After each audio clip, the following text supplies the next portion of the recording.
Hi there, this is David and welcome to the Top 10 Worst Post-Game Dungeons Sony Edition.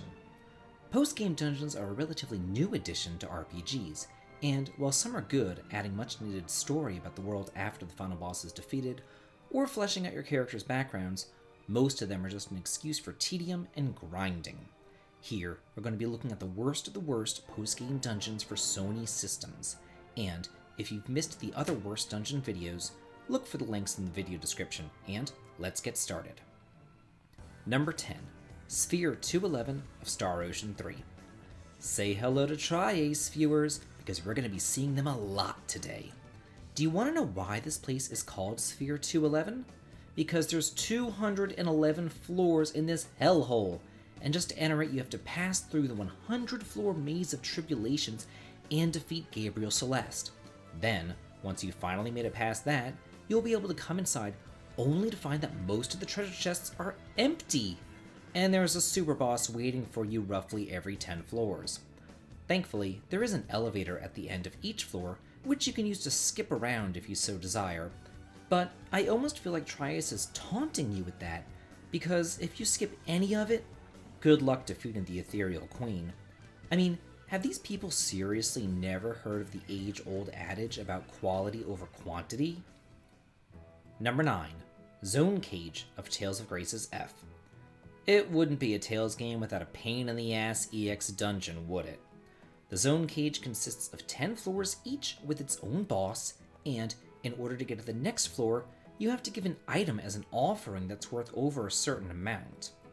Eventually, you'll probably have to end up offering up some great equipment that your guys are wearing, which can make the place even more difficult. And if that wasn't bad enough, the place is kind of timed. In the upper right-hand corner, there's an enemy strength gauge that will continually rise. You can only lower it by defeating other monsters on the floor too. This ensures that you don't just collect all the treasure chests and then make a beeline for the boss. You've got to fight everything in your path unless you want the boss to be at like 200% strength. It's such a slog and a chore to drag yourself through. Number 8. The Seraphic Gate of Infinite Undiscovery.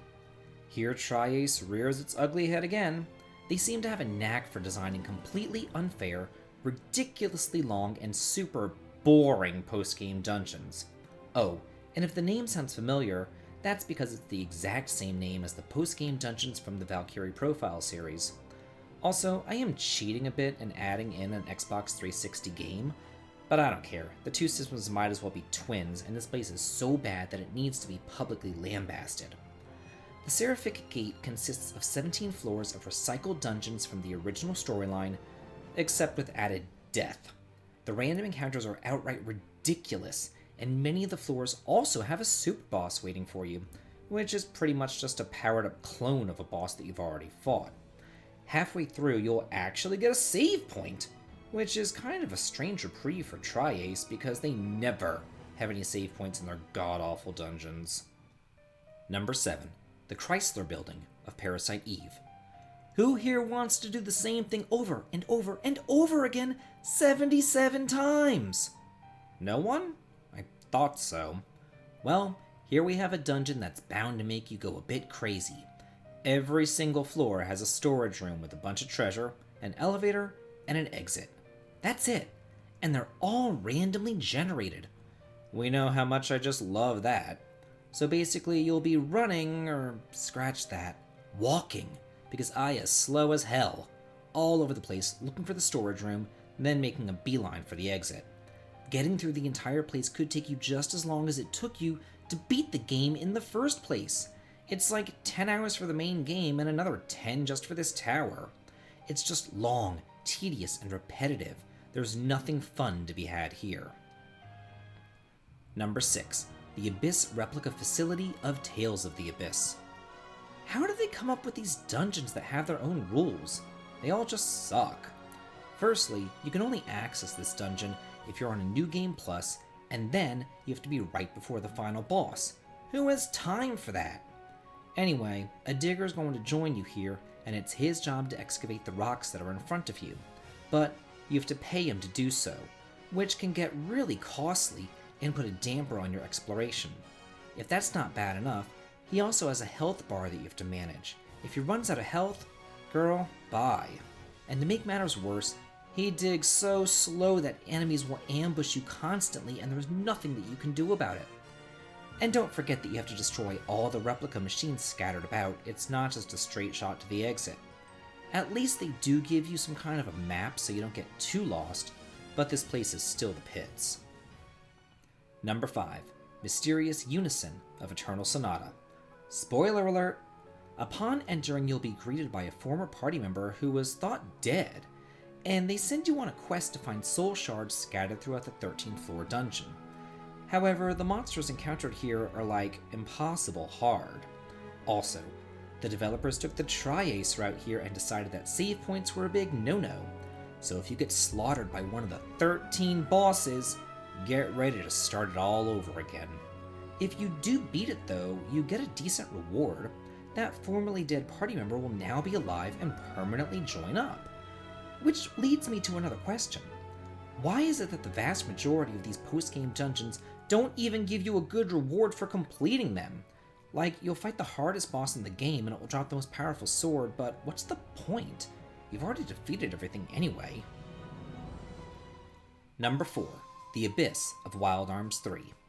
If you thought that 77 floors was bad, well, here we have 100 floors to complete. And, of course, no save points and a super boss at the end. Thankfully, you only have to complete 10 of those floors, then you can warp to the bottom. But if you do so, you'll stand no chance against the boss. To make matters worse, the floors are all randomly generated and made up of narrow walkways, and the game's glacial walking speed means that you either have to spend 10 minutes on every single floor, or lose patience and risk running and most likely falling off the ledge. But wait, there's more!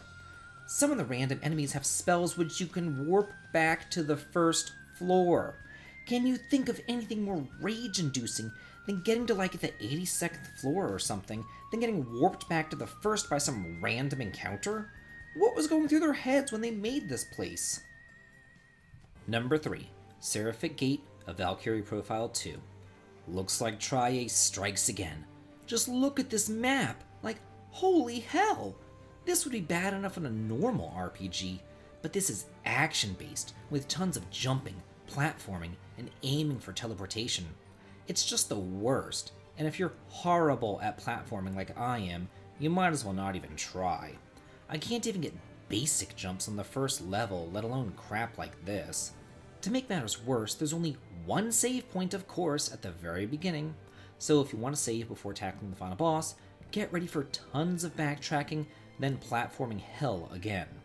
At least you get decent rewards for completing the place, not only the best equipment, but some humorous dialogue and bonus characters to join your party, so at least there is a reason to put yourself through this agony.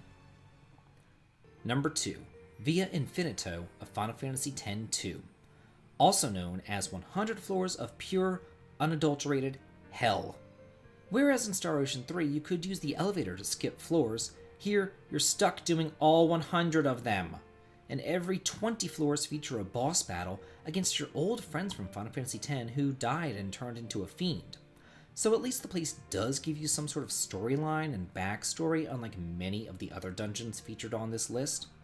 Also, in a nice reprieve, you can actually leave here, and when you come back, you don't have to start all over again from the beginning. But that still doesn't make up for the sheer drudgery that this place puts you through.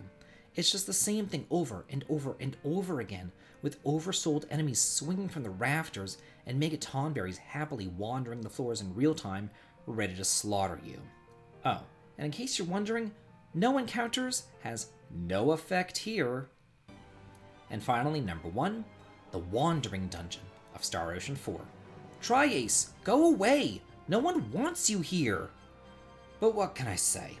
They are experts at making painfully awful bonus dungeons. This place is 23 floors of pure randomized misery, with murderous super bosses sprinkled throughout for good measure.